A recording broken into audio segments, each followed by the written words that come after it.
Sulfuric acid and sugar, dehydration of sugar experiment. This experiment will show a more dramatic illustration occurs when sulfuric acid is added to a tablespoon of white sugar in a cup when a tall rigid column of black porous carbon smelling strongly of caramel emerges from the cup. The affinity of sulfuric acid for water is sufficiently strong that it will take hydrogen and oxygen atoms out of other compounds.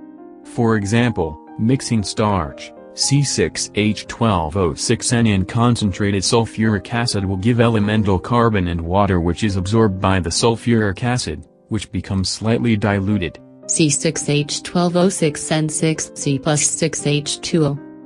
The effect of this can be seen when concentrated sulfuric acid is spilled on paper. The starch reacts to give a burned appearance. The carbon appears as soot wood in a fire.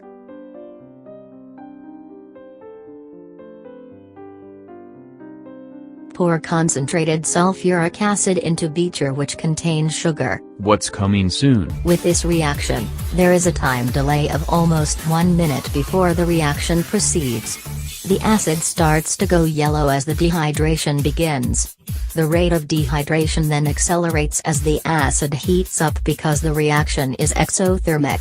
As the sugar molecules are stripped of water, the heat generated turns the water into steam which then expands the remaining carbon into a porous, smoking, black column. This expands out of the reaction vessel, producing a choking acrid vapor and a smell of burned sugar. At this stage I normally remind my students that sulfuric acid is highly corrosive and will burn skin, so they must avoid contact with it.